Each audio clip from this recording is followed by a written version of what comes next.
This tale embarks in the late 19th century. There was a man by the name of Martin Busca Villanova that was unfortunate. In his hometown, Garriguella, Spain, there wasn't considerable amount of employment.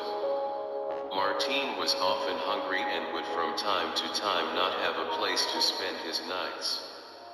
With time, Martin got fatigued of his lifestyle and made an enormous change to relocated 7,025 miles from Garriguella, Spain to the city of Valparaiso in Chile. Throughout his journey he made new friends and learned from the locals. When he finally made it to Valparaiso, his luck was similar. Martin was upset. He was in the way of life in a new city with no loved ones. There were days where he couldn't find a job, making his following weeks full of hunger and thirst. This kind of life kept on for some years, till one day in his desperation, he surrenders and summoned the Dark Prince. Martin waited 10 minutes, nothing happened, people were walking past him, time moved as normal. Thinking that it didn't work, he slowly fell to the ground and sat with his back against the cold brick wall, his shirt so thin and full of holes he could feel the coldness from the brick walls. After a minute a handsome man approached him. As Martin, with his face down, looking at the dirt ground, tears were collecting in his eyes, he heard someone call him in a deep voice. This alarmed Martin and his tears dried up fast. Martin started to look to see who called him. He first saw sleek black shoes. They were so well kept that he saw his dirty face reflected back as he kept looking up. He saw the man was wearing a well-tailored suit, a dark red with golden thread in. Then Martin, looking with his chin up high, he saw a man with sleek black straight hair with hints of gleaming gray hair. The odd thing Martin thought was that this wealthy man had a corrupt smell, like sulfur. Martin got up to his feet and asked the wealthy man why a well-dressed man would call his name, and how did he know his name. The mysterious man only laughed, which caused Martin to feel a chill run down his spine. This coldness was much cooler than the brick wall on his back. His hair stood straight up from the back of his neck. In a deep voice the mysterious man answered his questions. You are the only one looking for me. Martin, eyes wide. In a trembling voice Martin said, Lucifer. Yes, Lucifer answered. Now you have to answer me, Martin. Why did you summon me? Martin, in disbelief, told him what he has been through and that he wanted to be the richest man in the country. Lucifer smirked and told him, you are not the only man asking for riches, but I want to make a deal with you. I will provide you everything you want, and nevertheless when your skeletons touches the earth I will personally come for your soul. Then Lucifer smiled, his teeth white as white can be, his eyes black. Martin could see the frightened souls trapped within. His skin looked so smooth and perfect porcelain. He seemed to blend in with humans. Martin made the deal and signed with a handshake. Martin felt a part of him numb. Within no time Martin became rich. No one knew how this homeless man was now the most powerful person in Valparaiso. Martin never forgot where he was once, and would often help the less fortunate. He donated most of his money. People loved him. He would give jobs to the needy and never was egotistical or arrogant. Martin stayed humble and with time brought some of his family and gave them anything they needed. With time he became an uncle, but Martin never married. Feeling his time coming closer, he remembers the deal he made with Lucifer, so Martin started to have an idea. He built a monument where his body would never touch the ground. Finally, in some time 1945 Martin took his last breath, and was put in his special mausoleum, made of white marble, hauled off the ground lion's feet with 6 toes in all 4 feet. The legend says that the day Lucifer knew Martin passed away, an elegant black carriage with golden outline and two black horses gallop around his mausoleum, waiting for his bones to touch the ground and take his soul to hell. But still in 2020 his mausoleum still stands on the Lion's Feet. The devil comes every night savoring Martin's soul, to only seeing his body above the ground, never touching the ground. If you ever wonder if this tale is real, you can travel to cemetery number 3 of Playa Ancha located in Valparaiso in Chile.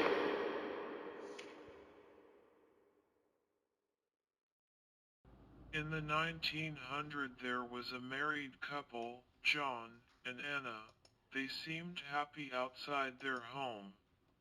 Anna was a very devoted wife, kept everything in place and had every meal ready for her husband. John and Anna were married for 5 years and Anna didn't have time to get dressed up. John, on the other hand, was always looking great. The years passed and John was less and less at home. Anna was busy with the housework, studying the Bible and teaching the smallest children in the village about the word of the Lord. John and Anna never had children of their own. Only once in past years Anna was able to become pregnant. Those months were the happiest to Anna. However, to her husband this meant to finally put his feet down to earth, focus on his marriage, and would mean he wouldn't have time for his mistresses. John didn't like this, so he planned to unshackle the unborn child. He would wake up early and make Anna fall, but make it look as an accident. He planned every moment. That day came. He told Anna to stay in bed to take it easy for the baby. Anna fell asleep again with a smile on her face, because her husband was so caring. She thought that the baby would make their marriage more perfect and he would stop seeing other ladies. John didn't know Anna knew about his ladies' friends. John got up and before he left, he buttered the first step on their second floor, and if that didn't work he added more butter to the floor. So, Anna would stumble and with a strong force she would lose the baby. John wasn't wrong. Anna was only 2.5 months pregnant. That night John came home to Anna sitting in cold, dry blood. John smirked, and joy was running through him. Knowing his idea worked, Anna looked at him slowly with tears in her eyes and weeping. "I am sorry, husband, I think I lost the baby. I don't know how it happened. I fell from the top floor," and said with tears rolling down her face. "Then I came to the kitchen and I might fail to remember to clean a mess from last night. The floor was slick, husband." Anna was moaning. "My slothfulness sin made me lose our baby. It was a message from our Lord. This was my fault."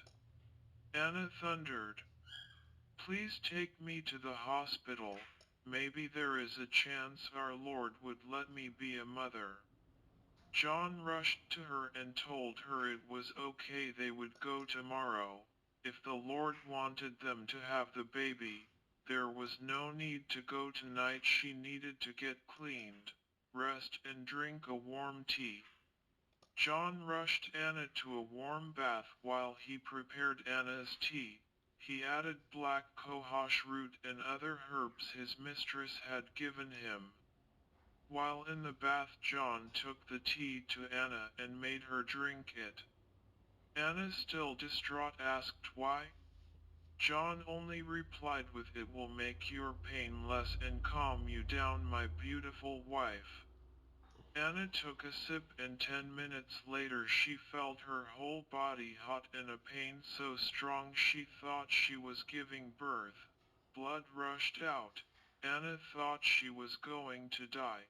but the pain left as fast as she felt it. The next day Anna started her period. Anna sat on her bed in tears. She knew the baby was gone. They ended never going to the hospital. Anna had pain in her lower abdomen for many years. It was a reminder to never commit a sin even if it was a small one. Because for Anna one of the 7 deadly sins took her child. Anna didn't want to believe that John had something to do that ended the pregnancy. 20+ years later Anna thinks of that day every day. Now they were older, and John didn't have much luck with the younger ladies of the nearby towns. One night, furious about getting older, John said out loud, "I would do anything to have my allure back." Before John could make it home he heard someone call his name, "John. John." He turned back to see a man in a black suit with golden buttons walking his way. His hair was pure black and had some shimmer of gray. The moonlight made this person stand out even more. John replied, "Who are you? What do you want?" The man answered, "And the one you need to have your allure back, John." John's eyes smiled and he said, "Yes, of course. I bet you want my soul?" The man laughed, and made chills run down John's back. "Silly John, your soul is as ugly as you." "I don't want your soul." John was confused. "What do you mean? Doesn't Lucifer want souls? What is wrong with mine?" Lucifer answered him, "You are rotten, and killed an unborn. Even I wouldn't do that. The soul of your unborn is in a kind of hell that you put it in. Doesn't that bother you, John?" As Lucifer grinned, "It was an accident. My wife was lazy and committed sloth, one of the deadly sins. She said so." Lucifer only shook his head. "You are a grotesque human. We both know what happened. That's why I can't take your soul. You are mine, John. But I want a fresh soul to, let's say, your wife. She is pure as an angel, and we can't have God have the best of the souls. You want to be more alluring to the younger ladies, and I want your wife's soul. Do we have a deal?" John was a truly appalling human. John said, "Deal." And they both made a quick plan. John was going to leave and come back in 30 minutes. By then Lucifer would have taken his wife. He would be a widow. He wouldn't be a suspect because he would be at his family house and most importantly have his allure back. That week John came home early. Anna was surprised and happy to see her husband and both sat down to have dinner with her. It was a long time since they both sat together and shared a meal. "I am sorry, husband, I didn't have a second plate for you. Please sit down and give me a minute to get your food ready." John was nervous, he needed to leave soon. They both sat down to eat. John was eating and forgot how his wife's food tasted like. However, in 5 minutes he had to leave. He got up and said, "Anna, I have to see my mother, she isn't feeling good." Anna said, "We can go see her." John shouted no. This threw Anna back a bit. John in a calmer voice said, "No, wife, it's okay, I will bring her over. Please find a place for my mother to spend her last nights." Anna said, "Yes, husband," and as John was leaving, he kissed her cheek and said, "I love you." Anna smiled. Her heart skipped a beat and told him, "I love you, John." After a minute of John leaving, A very handsome man knocked at Anna's door. Thinking John forgot something, she opened the door. Anna giggling called out, "John, what did you forget?" But as soon as Anna opened her eyes and saw that at the door was standing a man that wasn't John, her smile left. Anna asked, "How can I help you?" The man pushed Anna and said, "Wow, you have a wonderful home." He looked over to the dinner table. "And you made dinner too?" "Yes, sir, but it's for my husband and his ill mother. They are coming soon." "Do you know my husband?" The man answered, "Yes, Anna, I do. And let me introduce myself. I am Lucifer, your new soul keeper. So little Anna, you can help me by coming with me. Hell isn't that bad, trust me." As he winks at her. Anna was rattling inside but was very calm outside. She began to pray and the angels gave her an idea. Anna, the angel said in her mind, "Make a deal with him." Anna in her mind told the angels, "This is like gambling and that is a sin." The angel kept telling her, "You have a bottle in the prayer table. Trust us, Anna, please." Anna trusted her Lord and his angels. Anna, very calm, told Lucifer, "I will leave with you only if you can fit into this bottle and escape." Lucifer laughed and said, "Sure, I will please you for a minute, then we leave." As his snake tongue almost touched Anna's cheek where her husband had just left a kiss. This made Anna sick to her stomach. Then Lucifer got in the bottle like a genie, and told Anna, "See, I am the real deal. Now I am getting out and you are coming with me." But Anna ran and screwed in the lid. Lucifer couldn't get out and started to yell and curse. Anna started to ask him, "Why you are here? Why do you want my soul?" Lucifer started to panic and began to tell her everything. "Your husband isn't a good man. He planned to kill your unborn child, so he can sleep around like a whore. He sold your soul to me. I need someone like you. The Lord can't have all of the good Sue. Anna.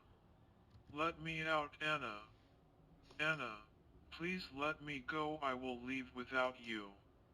Anna was shocked and her heart broke. She didn't want to be right about John causing her pregnancy to end. Anna looked at Lucifer and told him, "I will let you go, but you need to do a favor for me." Lucifer, surprised, asked, "What?" Anna said, "John needs to pay for all he did. I don't want him to ever leave me, but I don't care if he sleeps around with other bitches like him. He should be turned into the dog he is." Anna holding back her tears. Lucifer said, "Deal," and in 9 minutes John came, shocked to see his wife and Lucifer there at his house. Anna shook her head and looked down to the floor. John turned around and ran outside. John felt pain run down his body and his feet and hands turned into paws. His screams of pain turned into howling to the full moon. After a minute John was a dog. Lucifer asked Anna if she was happy and she said no, but he needed to pay for all of her pain. Anna told Lucifer, "For 20 years I knew in my heart that John caused the pregnancy to end, but I found it easier to blame myself." She knew John had a mistress and would try to be with younger ladies, but now being old, they didn't want him. Anna only sighed and a tear ran down the cheek. John kissed her. Then before he left asked her how she trapped him, and Anna told her that the bottle had holy water. Lucifer only nodded and left. Anna was now a widow as far as the village knew, and there was a dog that followed her everywhere.